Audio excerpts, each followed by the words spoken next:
Hello, everyone, and welcome to the faculty panel for Junior Preview. We have 4 faculty members from the Computer and Information Science and Engineering Department at the University of Florida who will be answering questions about the department, should you be a student who wishes to learn more about the university, about the department, and doing a PhD here. So with no further ado, we have Dr. Ekta Jain, Dr. Sarah Rampazzi, Dr. Jamie Ruiz, and Dr. Sunithia Thomas. I'm going to ask each of them to introduce themselves in the order that they're displayed here from left to right on the screen. So Ekta, do you mind starting? Hi, everybody. My name is Ekta Jain. I'm an assistant professor here in computer science. My area of research is modeling humans, and my area of special expertise is modeling visual attention. So I'm interested in where you look, where you pay attention, why you don't pay attention to certain places, when you got distracted, why you got distracted, and what we can do about it. What else, Kyla? Is there anything else I should tell? No, that's good. Okay. All right. Nice to meet everybody virtually. Hi everybody, I'm Sarah Rampazzi. I'm an incoming assistant professor at the Department of Information Science and Engineering here at the University of Florida.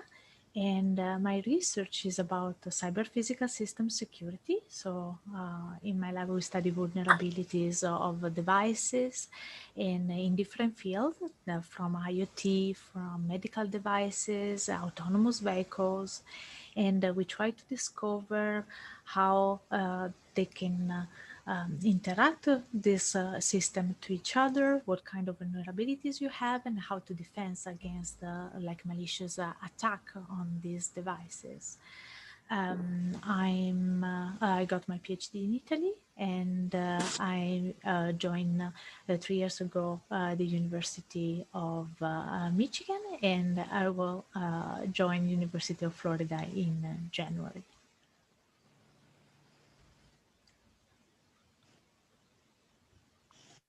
Hello, everyone. My name is Jamie Reese. I'm an associate professor in the department.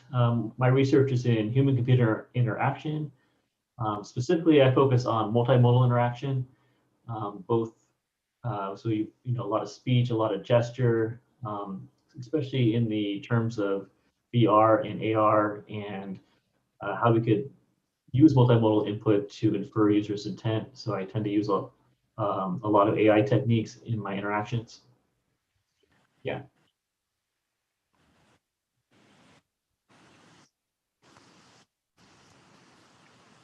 Hello, can you all hear me? Yes. Okay, awesome. I am Dr. Sunithia Thomas. I am a lecturer here at UF, and I don't know if you all can see my background, but right now I'm at Lake Wahlberg, and this is one of UF facilities that are free to use.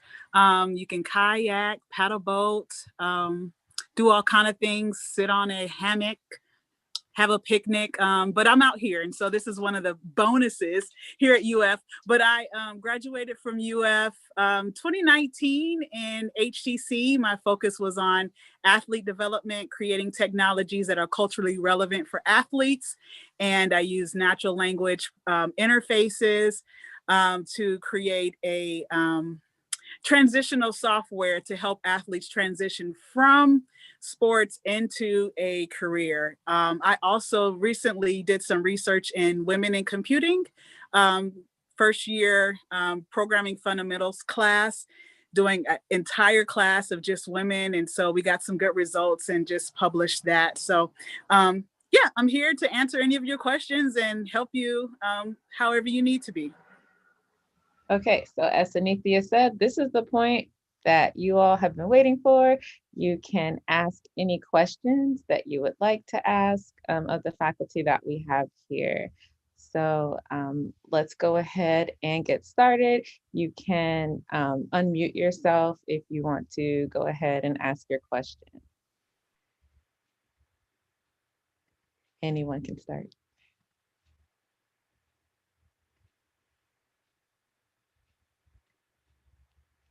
You guys do know we're streaming, right?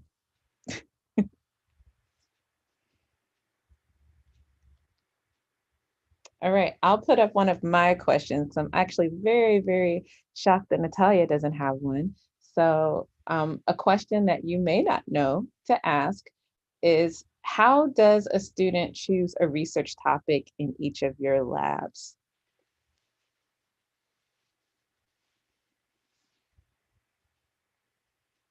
Jamie, you want to go first? Just because you're first on my screen here. Sure. So a lot of students think that they need to know before joining any lab exactly what the research project is going to be, and that's never how it happens.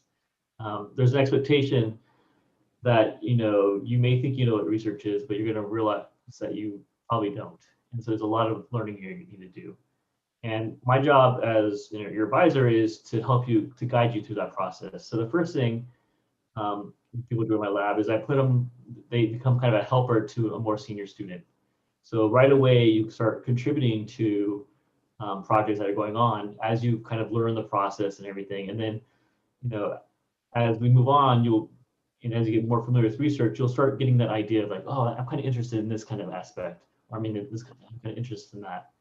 And then, as you get more and more senior and get more of those ideas, you go out there and we'll kind of guide you through the process of understanding what's been done before, what are the open questions, and then eventually that project will become yours. So you're not, in my lab, I'm not saying, okay, go out and find a research project and come back and then I'll see if it's okay, as long as I can help you with it. It's more of like a shepherding process where first job, get you involved in some research going on so you learn the process of research, and then we'll start slowly working together to kind of come up with what you want to do for your dissertation. I said you wanted to go? It's pretty similar to what you said, Jamie. So I'll just second that. That a lot of what happens is that in the beginning, you start working on projects that exist. And then over time, you kind of develop your own angle on what you're interested in. And you first kind of train your research muscles, and then you start running on your own. Agree the same. Yes. Cool. Oh, we have a question from Natalia. Are there any favorite research projects that you have? Or maybe I'll rephrase that. What's your favorite project out of all the things? Or what are you most excited about? I want to say favorites and the students working on those, or the ones not working on the favorite project might feel a little slighted, but what gets you really excited that you're working on? I can jump in. Yeah, I can talk from the point of a student, because right now as a lecturer, I don't have current projects going on. But when I was a student, I worked on several projects within the lab, which was really cool. But the one that was most exciting to me was when I had a chance to kind of develop my own project and my own research, because that's where my passion was in the vein. I was an athlete myself. And so just to develop something that I was really passionate about and work on it and try to develop a solution was my favorite part of it, and very exciting for me. Ekta, Jamie, Sarah? So, Sarah, do you want to go next? No, go ahead. I can talk later. Okay. All right. I'll go first then. So I have a number of favorite projects. It's like telling which child do you love the most. So I'll tell you a few things that specifically strike a chord for me. Right? One of my all-time favorite lines of research is working on comics. So you would have seen in my intro blurb, it said graphics and virtual reality, in addition to saying human-centered computing. I love to read comics. I find them a very, very interesting artistic medium, which combines visual art and composition and storytelling with words and narration and all of that. And so in my lab, as a PhD student and then as an advisor to PhD and master's students, We've done work on just comics, right? Like how do people create comics? What can we learn by watching people read comics and so on. So that remains one of my all-time favorite lines of research. Another one that's very close to my heart is work that we've started doing over the last couple of years on privacy of behavioral data. So a lot of the behavioral data that I collect is eye tracking data because I'm interested in recording visual attention. And believe it or not, there's a lot of information in there that is going to start being collected on a 24/7 basis when we do everyday activities like driving our cars. There are cars on the market today that will track your attention while you're driving for the purpose of prompting you when you start looking at your cell phone and various other interventions that will save your life. But this has privacy implications. And this research project is close to my heart because I have two children, two boys who will start driving at some point, not too far in the future. And I care very much about what data is collected about them, especially because they're born in an age when data will be collected throughout their lifespans, not just as adults. And so that's a project that's personal to me because of the hat that I wear as a parent. For me, is that if I can, if I can talk, I'm mostly excited because of maybe my background is in embedded system and classical computer science, and what I learn on like going on with my research is that I love to build things, to see how the things work and understand the behavior of these devices. And so not limited to just like type code in like a keyboard, but also understand how the physics behave, but also like the environmental condition can alter the system behaviors. So all these things are excited to me. And related to security, understand how this interaction with the surrounding environment and the system that we build can actually induce some thread or like some actual functionality that you don't think about. Maybe one of the projects that I'm most excited on is regarding like augmented perception. So what we understand that the sensor does, for example, are kind of limited. So if you think about what we perceive with our eyes and we think about a camera, for example, are not perceiving the environment in the same way. They can perceive more. And the consequences of that can not only like augment the functionality of the system, but can also like open some discussion about what we can do with the data collected from these sensors, for example, or what kind of like a security implication they have. And I work on a lot of field. So I started working with medical devices because I was trying to build a prototype for helping rapid diagnostic.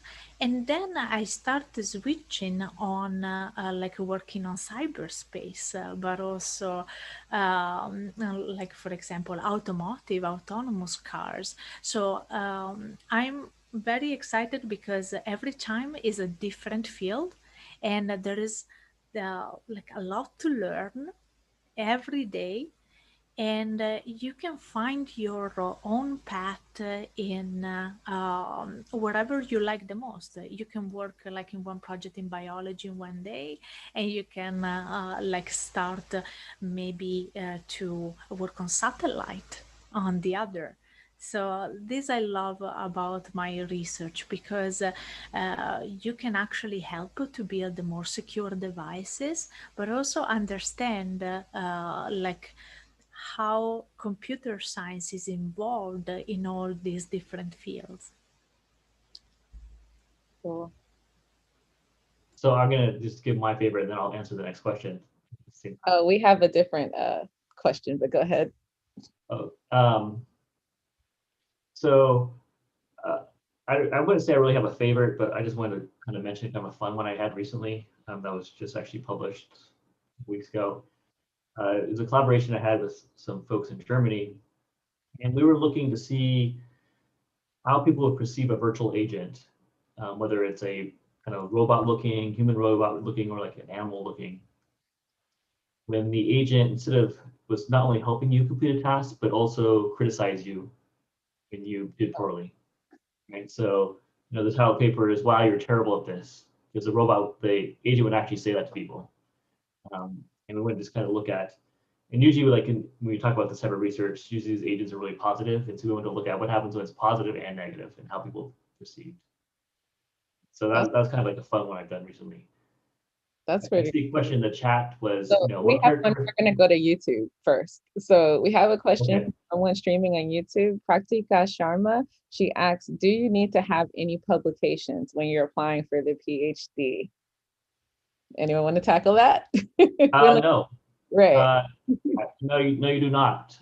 Most people do not. I mean, I would say a majority of people do not have any publications as undergrads. Yeah. I did not have any publications as an undergrad. Yeah, I would say it would be a good idea to get involved in research, but it's definitely not a requirement. I know undergrad research is growing, so if you have an opportunity, it would be great. But no, I didn't have any publications either when I came in.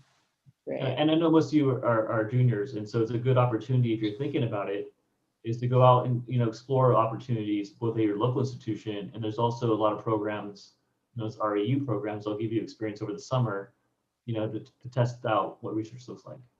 Yeah. Did you want to jump to that next question you saw in the chat, Jamie? Yeah. What characteristics are specific to this program that distinguish it from others? I would say one of the big differences at UF and probably anywhere else in the nation is the diversity of the department. Diversity both in the degrees we offer.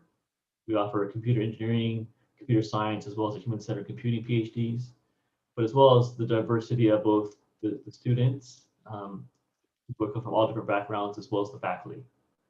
And I think that's really, a distinguishing mark, as well as the diversity of research that our department does. And I think that's really different than a lot of other places, both the nation and the world. Anybody want to add anything? Also that we're in Florida. Vinitya's background is real. It's not a video. And even though folks underestimate that, given that mental health is on everyone's minds these days, it helps to have good weather, ability to spend time outdoors, go to the beach over a long weekend. This improves the quality of life. Yeah. And all of this stuff is free here at Lake Wahlberg. And you're in there. Cool. All right, so we will interleave back to YouTube. We have a lot of people on here. Awesome. Let's see. So Tai Hang Chung asked, for a student who comes from a non-CISE background like physics, would those students need to make up anything for any undergraduate courses before applying? That's a really good question. Anybody want to tackle that? Sure. So yeah. What from a department perspective, we're looking for a minimum number of classes in order to ensure that you'd be able to complete some of the courses. So we're really looking for the basic CS classes. Data structures is the other one, because a lot of our classes are prerequisite is data structures. You don't need a whole CS degree, but there is a minimal amount of CS background that we're looking for. As well as like the math. In physics, you already had the math, and you already had the physics and that kind of thing that we require for CS degree as well. But there is a minimal amount of computer science classes that we are looking for. You don't need a whole CS degree, but we do want to see that at least you have data structures.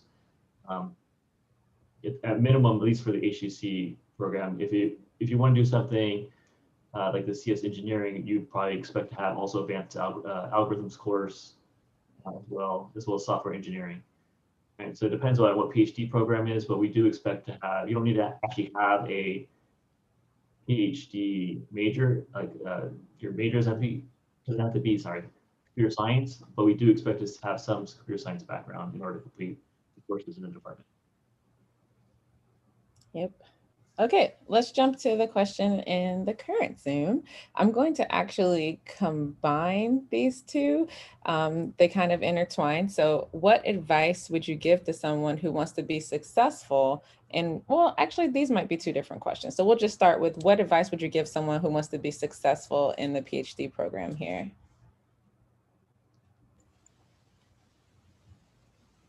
I think I would jump in and say, I mean, there's a lot of advice we can give, and I'll just take a stab at this one.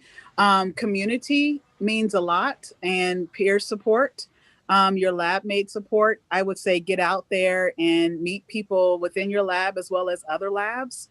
Having a strong support system with your peers, as well as, you know, go and talk to your advisor, go and talk to people who are other advisors, other professors, other faculty, and just create a community. That's something that really was a strength for me. if I can add something, is also like the initiative of like the student itself. It means that I don't maybe if I was a student, I will not wait until you or maybe there are people that tells you what to do, but try to be propositive in what are you, or maybe you would like to explore or to investigate, or like if something like capture your interest, to not wait but just like starting communicate with your advisor first, but also like with definitely the other PhD students in the lab, or like across the department, and listen and try to understand what kind of things you want to do. No, not wait that or maybe they tells you what to do. This is something like more related to go beyond and not be shy to share this your ideas with others. We are not here to judge you or like think that maybe your idea is not good. We are think to help you to succeed. So this is our like primary goal as advisor. So share and communicate for sure.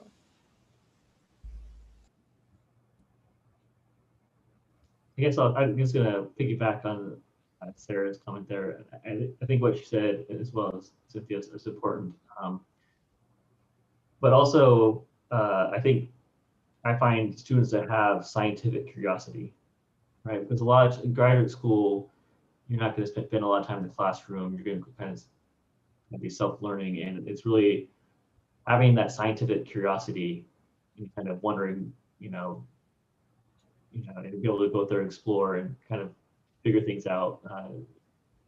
And students that have that tend to be really successful in their PhD, in my opinion.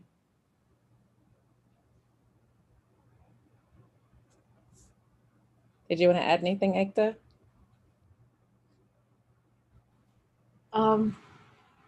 I think a lot of good stuff has already been covered. And I would like to add something that's specific to Florida and on a little lighter note. My students are having so much fun. They sometimes forget that they also have to graduate. So critical to success in our program is to remember that while you're having so much fun, you also must graduate. Definitely. That's funny. Okay, So we'll jump back to YouTube. James Alexander says, Moldova Gray Zones is the most interesting paper I've read this year. Would I have the opportunity to work with Dr. Fairbanks?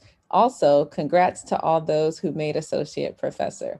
So I'll answer the first part of this one. You can work with whichever professor is recruiting in their lab. So I would highly advise you to, perhaps email him, let him know what you think about the paper, and initiate a conversation there. No professor is off limits, and you may want to start with perhaps like an individual study, independent study in the lab to kind of see if it's a good fit, but absolutely don't be afraid to, to initiate contact there. That's part of the taking initiative that Sarah talked about. You don't have to wait for research to happen to you. You should be the proactive agent in this.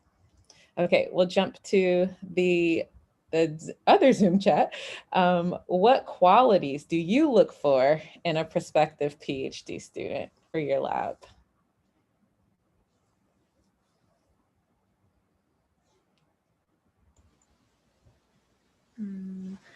So what I'm searching in my lab is what I mentioned before, like I think people that are curious to understand how the things works, and they are thinking about like a little bit outside of the box, because I'm working with something that is in between, like hardware and software, and also a little bit of physics.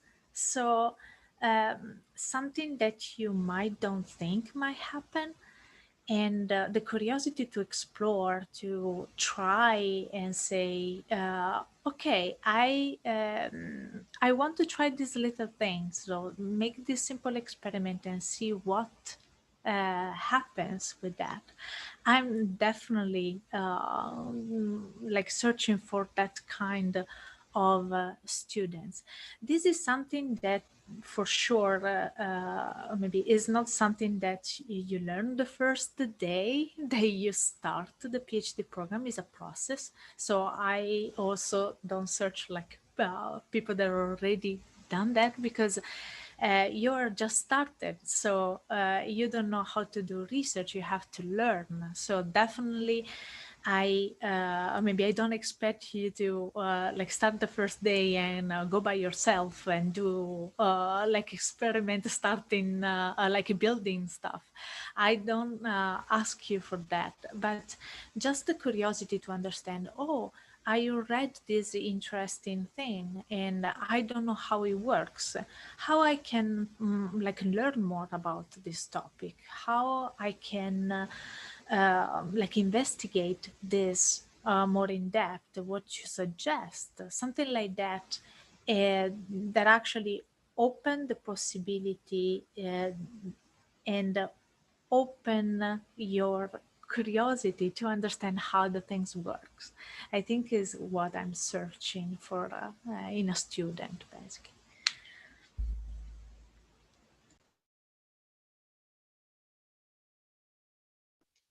I don't know if there's actually one specific quality that I'm looking for, to be honest with you.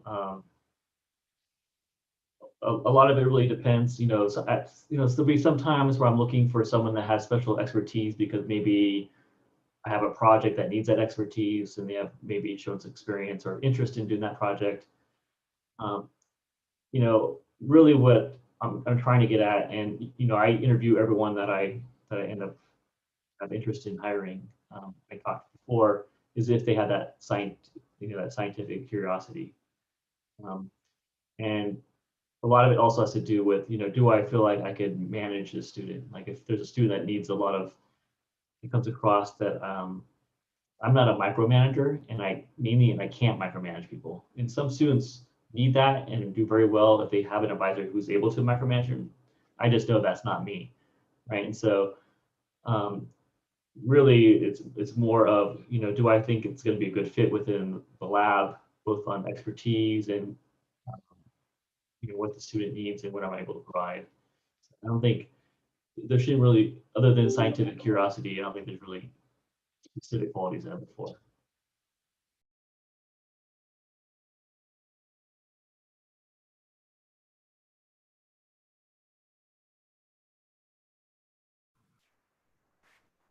So can I jump in?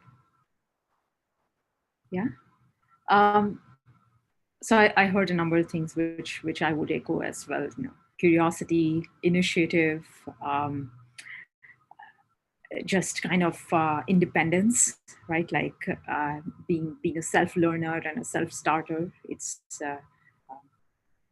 I'm also, you know, not somebody who does too much hand holding, right? But I do create a community within my lab where students are open to talking to each other, helping each other out. And so I want to bring back something that Sunithya had said earlier as part of, you know, qualities for success in the program, because community is important for the program and for my lab particularly, right? I think all of our labs. What I also look for is just the ability to get along, right?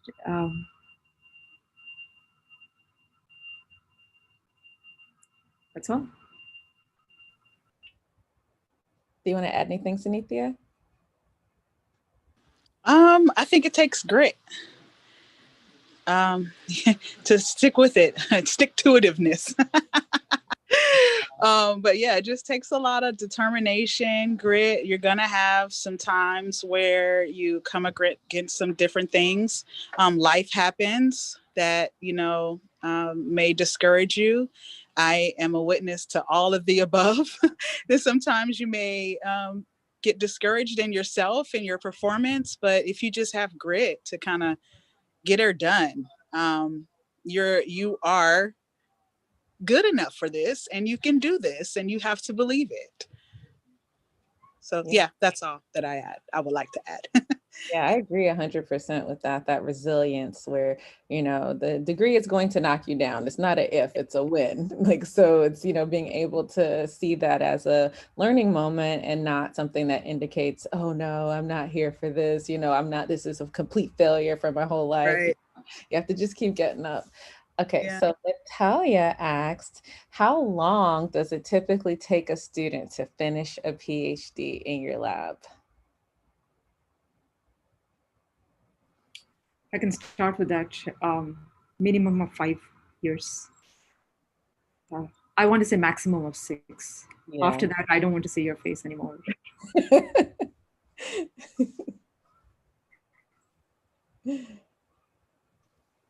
Yeah, I think I it's would agree with about 5 years is pretty normal.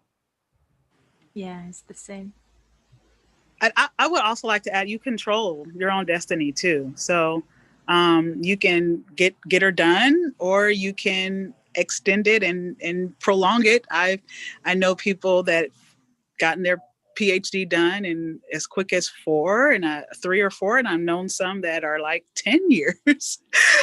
So it's your personal journey. But I would say that you take control of your personal journey too. So. No, that's really true. I just graduated my first PhD student yesterday, or he defended his dissertation. And I was going through my emails because I wanted to I was like, when did I first meet him? And it was almost 6 years to the date. But he was not working on his dissertation all 6 years. You know, the first year was more of a, hey, I'm a student, I'm kind of interested. Can I volunteer on some projects in your lab? And this was like the last year of his master's program. So then he joined the lab formally the next year. So, you know, 5 years to PhD. And he wasn't in computer science either. So it was a little bit of a ramp up sort of a period there. Okay, we'll jump back to YouTube, and someone has asked, Ding Lun He has asked, do I need to contact professors before applying? What do you all think about that? You have to know. You don't have to. Yeah. But it usually helps, right? So, you know, I would try to reach out. Some people are better than others. I'm usually pretty terrible at email, right? It's important to, if you want to work with a professor, you know, to be familiar, or you want to work with a professor, be familiar with their prior work, but also make sure in your statement you say, I'm really interested in working with Dr. McMullen or Dr. Jane. Because when we see that automatically, we say, hey, you better take a look at this one. They mentioned you by name. Grad school is a little different because it really depends. It's not like we hire people every year. It really depends on, do we have an opening? Do we graduate someone? Do we have money to support you? And so that's where reaching out to them helps to say, I'm really interested in your work. Are you looking for new people this year? Because if they say, no, I'm pretty full, then well, I should look at someone else and mention them in your statement instead of that first person. If I can add something upon that, don't send the same email to millions of professors. Please search before. So look at the website of the professor that are really interested into, and craft the email in the way or maybe they understood that at least the field of the professor and what he's working on, if you are interested in a particular project. I personally started receiving emails from students, and basically, or maybe I can actually tell that are sent exactly the same to all the department, and the professor talk to each other, so they know also that, and also are pretty generic. So this is not gonna help you at all. And also you are not aware about if the professor is hiring, as Jimmy was suggested before. So if you can do some research before and understand, maybe select the faculty that you might think you can work the best with, and there are fields that are very important for you and you will love to work on. Try to understand what kind of previous research they've done, look at their CV or the last publication, maybe not like a publication of like a 2000, but maybe something like a recent, because are the topic that he is involved to, is she, and so try to contact them. But or maybe professor receive a lot of emails, and usually are pretty able to discard the email that they feel not not important, and you might not receive an answer neither. So try to select the people and try be convinced in the email that you basically love their field. And they can take a look at the CV, they can take a look at your actual attachment of the email. It's very important to do this pre-research. Yeah, that's good. Anyone else want to add anything? Okay, sounds like about it. I would just add, if you have your own funding, for example, if you have an outside fellowship or your country supports you through some fellowship, make sure you mention that, because sometimes a professor may say, no, I'm not accepting anyone, maybe because we don't have funding, but we may have the time to advise a person. But so make sure you mention that in the email, and that may help things to go a little bit smoother. Okay, the other question Natalia had is, what made you decide on the research that you're currently doing now? What was it that drew you to your research area? It's what's your research origin story, like a superhero?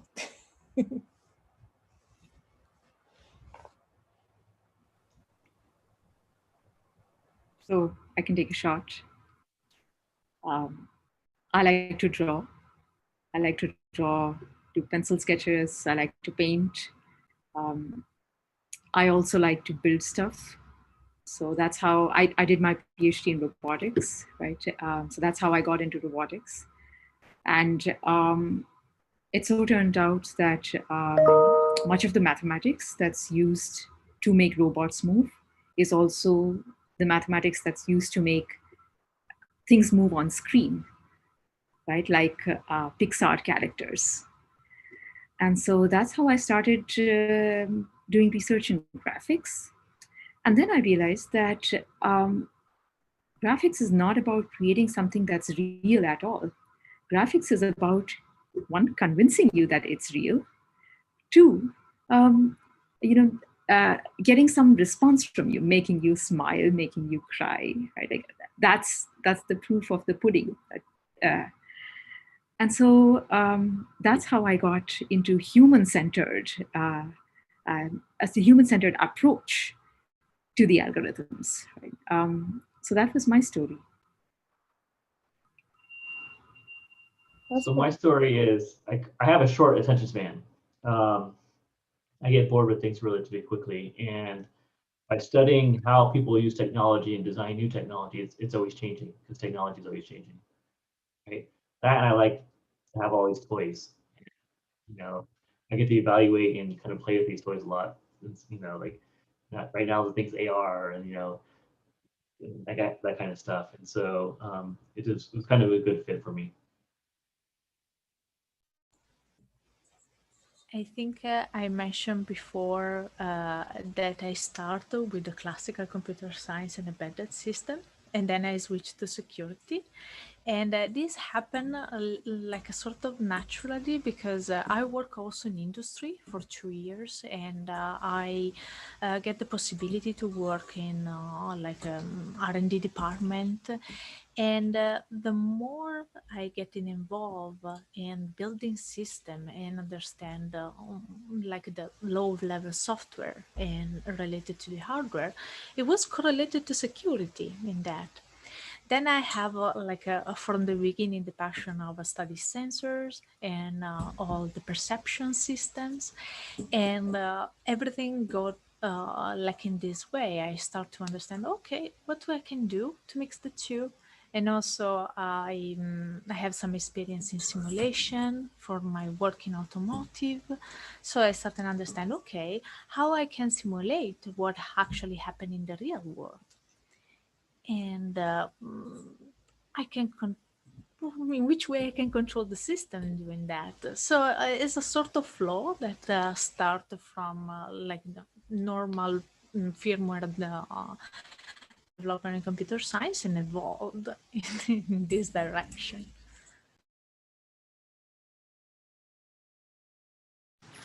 For me, okay, so I'm a non-traditional student. My background is very unique in that I was actually on my way to get my PhD in education. My bachelor's is information technology. And for me, let me just preface this by saying you have to have belief in yourself. If you do, you can do anything, because I was not coming into computer science at all, but I was very passionate about getting my PhD. And so I met my advisor, and he just posed a question to me of just letting me know the benefits of human-centered computing and the opportunities and the things that you can do with human-centered computing. And so it was a matter of, I didn't even know that I would have such a love and interest for this. It was the fact that I had a conversation with someone and they opened my eyes to it. And at first I was like, oh, I'm going into education. No. But then once I started to do a little bit of research and to see all the opportunities that HCC affords, then I made my mind up to go into this field. Now, it took a lot of hard work because I did not have that background. My bachelor's was in information technology, but my master's is in youth development leadership. Like, just, not connected at all. But then once I got here and started to make the research my own, using HCC and weaving that into athlete development, then I was like, okay, this is great. This is what I really like to do. So I have a non-traditional background leading up to this, and one that's not likely to go into this field, but became a success in this field. That's a really good point, Tanithia. People feel like sometimes they have to have like a pure computer science background, but computer science, I feel like, is becoming almost like the new math, where like there's so many applications of it that you can virtually do anything. And there's so many fields that were birthed out of math. And I feel like computer science is sort of getting to be the same way. So yeah, you can have almost any background. It's also a bonus because not only will you have the technical competency when you're done, you'll have this expertise in another area that informs it. So it's a win-win all around. Yeah, I just wanted to speak to those that may feel a little bit intimidated by it, and just to not let that stop you at all. So that's it. I'm very passionate about that too. No, that's great. So my undergrad's in psychology too, so you don't actually really? need, that goes I to the didn't know physics that. guy. As long as you have something in, Yeah. you don't need a degree in computer science. I did not know that. That's pretty cool. Now, I was boring. I did computer science the whole way through because I've always been a computer nerd. So there's that. Okay, so the next question is from Akash Kataragara. He asked, or she asks, what are your expectations from a master's student who approaches you who doesn't have research experience? So this one is less towards the PhD experience, but for a master's student who's interested in research, but hasn't done research before, how would you like them to approach you to begin working? Can I ask for a clarification? Is that for a master's student who doesn't have research experience but would like to do PhD? Or for master's, just master's research? That's a good question. I'm going to assume that they want to do research and maybe they're thinking about the PhD. Perhaps Akash, if they're still on, we'll clarify after the 30-second delay. But yeah, we'll wait for that. We'll wait for that part. Yeah, we're not sure, but we can answer, I guess, both sides of it. So a person who is interested in research, but let's just say is interested in research, but isn't sure about the PhD. So I think let's say that we assume that this is within the structure of the master's program. The master's program at UF offers the ability to do independent research or independent study, I think it's called. Mm-hmm. And there's also what are called engineering research credits. So EGN 69 something. So the thing to do would be to contact a faculty and say, you're interested in getting some research experience. Is there a project you can help out on? And you would like to take 3 credits of independent study or engineering research with them. And then pretty much do the same things that we've talked about before, right? Like look at their papers, try to see what their interests are. Do they match your interests? You have a real genuine interest in some problems that it looks like they're working on currently and so on, and then narrow it down from there.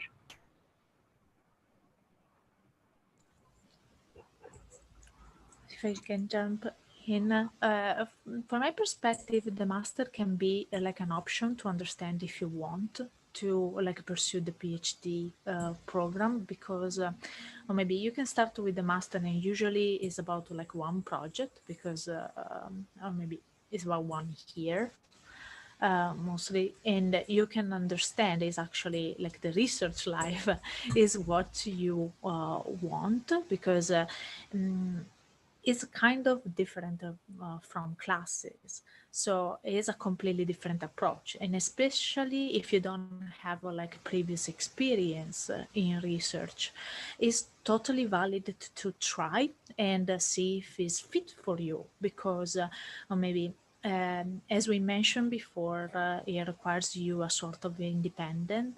And what happened, or maybe the bad side of the PhD is that it might be that you start doing something and maybe, I don't know, it doesn't work, or you apply this algorithm and you have to restart again. This is like happening all the time during the PhD. But it might be that this, or maybe you understand that this is not the way to go, or maybe you don't like so much. So the master thing allowed to do that and understand if you want to continue, or like expand your project and investigate a lot of more things. So, or the experience is just enough for you, and you have this project that is finished in like a limited amount of time, and it's a good experience, like enrich your CV, that can help you for application for like an industrial job. So in any case can be useful. And maybe I feel that if you are not sure and you don't know exactly if you like to do research or not, if you don't have like previous experiment, it might be an option to consider for sure.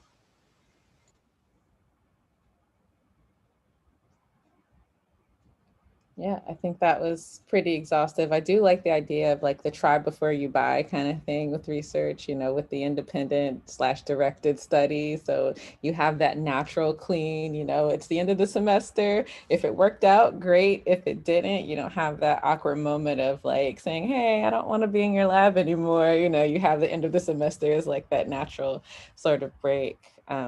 Yeah, I've had a number of master students who, you know, who would like to try out research, and like having that class is something that's really, really good for them. One of them actually just finished maybe a year ago, but not in my lab, in someone else's lab, but I wrote their recommendation and they had taken my class. So you never know what can be a stepping stone to what direction. Okay. Let's see, I'm going to take a look back again here. We have another question. What are your future research plans?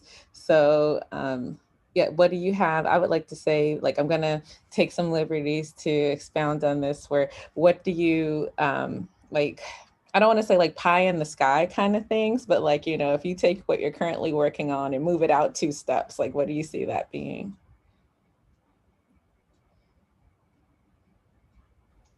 So, so what I'm really trying to do is, for all those people who've seen Iron Man movies, I'm trying to make Jarvis.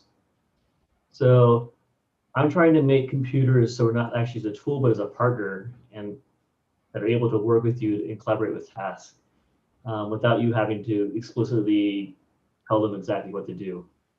Am I going to reach that? I'm hoping to reach that by the time I retire, because there's a lot of questions we have to. Science is incremental, and there's a lot of questions we have to understand in order to design these systems, and you know, and understand nonverbal behavior in order to determine users' intent, and using multimodal input, so collecting input not just speech, but the way people are moving, their facial expressions, as well as how to have the agent to respond appropriately that we have to answer. And these are all small little steps we need to take. And that kind of goes back to why we asked, what happens when the agent is mean to you? Like, how do they perceive it? Okay, so my pie in the sky is eventually we'll get to Jarvis, where technology is more of our partner in collaboration than just a tool that we use to send emails and watch videos. That's cool. Anybody else? For my perspective, what I would like to achieve is something that it can be used like broadly for making like safety critical devices, and like whatever is involving taking decision that can change our life, that it can be medical or like for example autonomous driving, um, in a way that from the design is like have all the security feature that we need to make it robust and resilient to future attacks. What I notice right now is that you have like every time new like a malware that attack this device, or you have like entire network that are falling down to this kind of thread, and you don't know what kind of attack will be in the future, for example. But you can build a sort of like a design feature and software that can help you to prevent this kind of threat. and like basically make the life of hacker much difficult. So like my future goal is to like put in place these policies, especially for protect IoT devices that right now are like basically without any security rules on that, and try to make it from the design more robust and resilient to unexpected attack like from the future, basically something that we didn't think of neither today.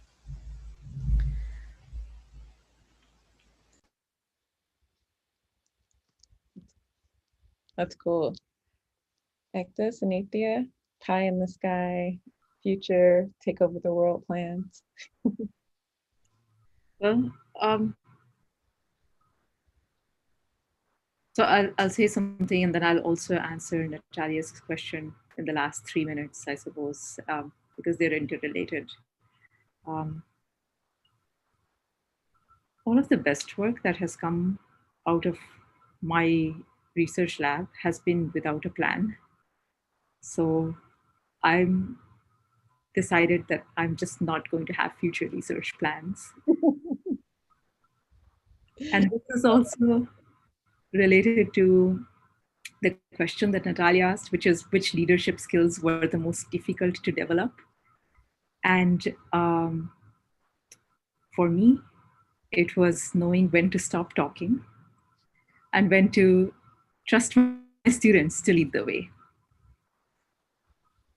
That's good. That's really good. Sanithya, do you want to add to the to those two pieces, or either one of those pieces? No, I think I'm good.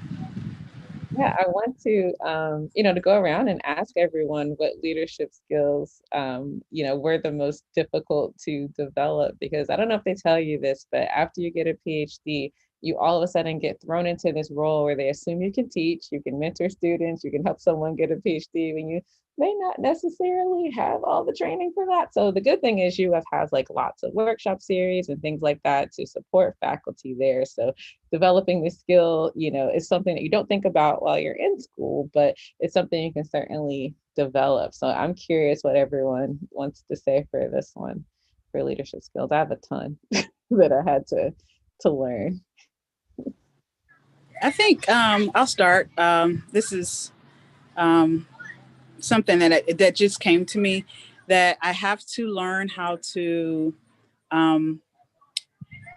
identify the best places to put my energy. Because you may spin your wheels on something that you don't necessarily have to. So I had to learn how to, I guess that falls into time management. Or just being mature about, sometimes you have to say no, and sometimes you can say yes. So knowing when to actually use those two. That's good. Yeah, I would totally agree that like learning to say no is very hard. For me also was learning to delegate. Like, oh, I really do that. That sounds like fun, but then I can't do everything. But yeah, learning to say no is like one of those things that you have to graduate. That's probably the hardest to learn.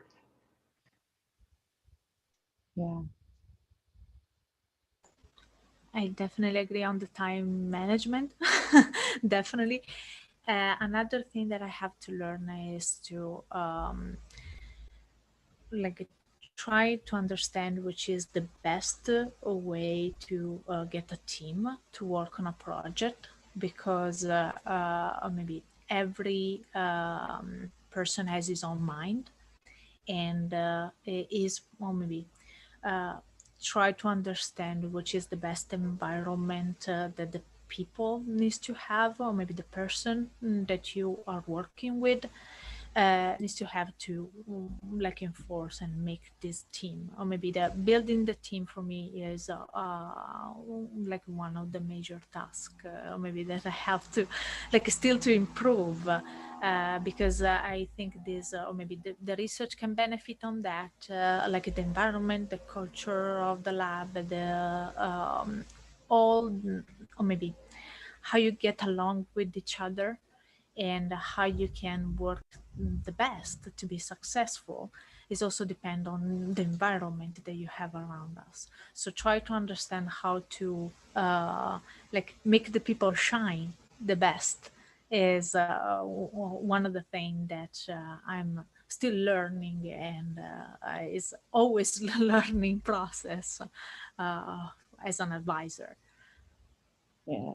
No, that's good. I would add, for me, definitely what Jamie said about like delegating, because you move from a place of being a faculty member, or sorry, being a PhD student, where you're the one that's doing everything with the research, you're driving it all, and, you know, trusting other people to take your idea and go with it, and, you know, just hoping that they have enough information to, you know, to keep things going.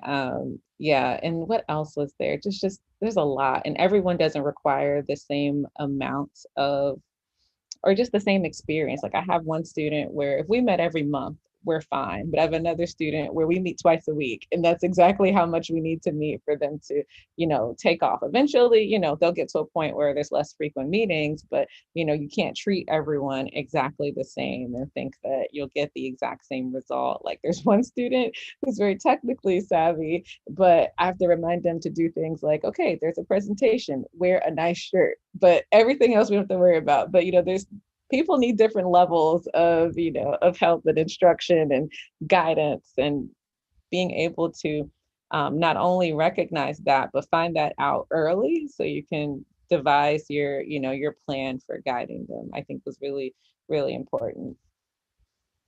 Oh, wow. Someone else asked on YouTube, Ding Loon He asked, how will COVID-19 affect applications? Will it be harder or simpler?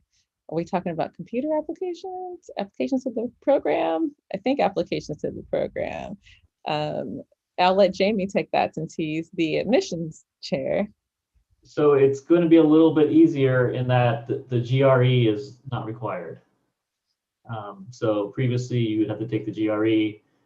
It has been waived pretty much because it's impossible to take the GRE during the COVID era. So other than that, if you're an international student, there are a little bit of differences, and you can see that on the graduate admissions page for the university.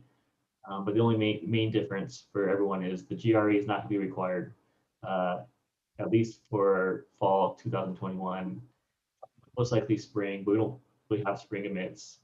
We don't know about 2022, hopefully not. But right now the GRE, given COVID, is not required. Oh. All right, so it looks like we have exhausted the questions. So I'm going to end with one final question.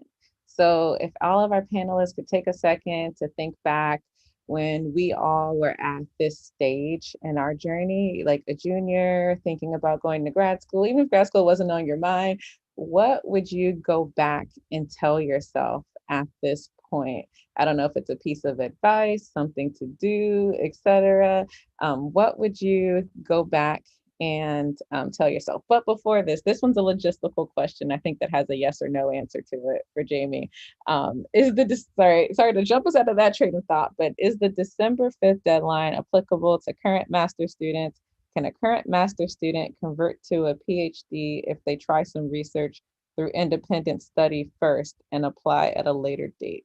It's a lot of questions there. So well, we'll start with is the December 5th deadline applicable to current master students? If you're, is Christine Sapp here? Yes, she could be. Yeah. She's actually the person. If you're already in here, if you're already a master student at UF, it's a little different process, right, Christina?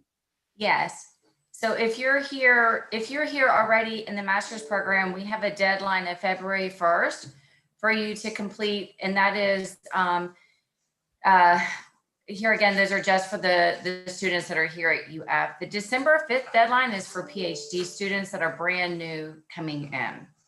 So February 1st is you guys' deadline. Cool. And I want to address the second question. Can a current master's student convert to a PhD if they try some research through an individual study first and apply at a later date? I want to address the word convert because it's not exactly like, you send in a message and all of a sudden you're a PhD student. You have to have a research advisor. So that's definitely a relationship you can cultivate through your independent study. But Christina or Jamie, do you want to speak more on that? Go ahead, Christina, like you're an expert in this area. So yeah, so there are some requirements that we need you to have in our department to make sure that you're going to be successful. But you have to have a faculty that is willing to fund you to be able to transfer over. Please, I think I heard Dr. Rapanza say, please do not email all the faculty saying, will you fund me? Are you looking for students? You can submit your application. They have access to all of that. But also while you're here, you may build a rapport with one of them and find it that way. But just don't hassle them and email 50 of the faculty. Awesome. All right. So now that you all have had a little bit of time to think about it, closing out, what would you tell a younger version, junior year of college version of yourself at this point, knowing the trajectory that you plan to go on? And I can definitely start if you're still thinking about it. I would just say to be fearless and don't think that, don't let anything hold you back. Like if you don't know something, you can learn it like everyone else did. Don't feel like, oh, everybody around you just automatically knows all this stuff and you don't know it. No, you can learn it exactly the same way that they did. So just be fearless, explore everything, read everything, explore what's interesting to you.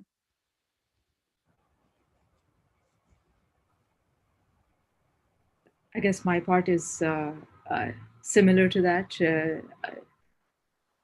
If I could go back, what I would tell my younger self is to be true to what I am interested in and not what's like hot and what are the buzzwords and where the jobs seem to be, right? Because ultimately that's where everything comes from in terms of how do you choose the research problems that you do, what led you here, how do you stay in the program, how do you graduate? All of that comes from something internal.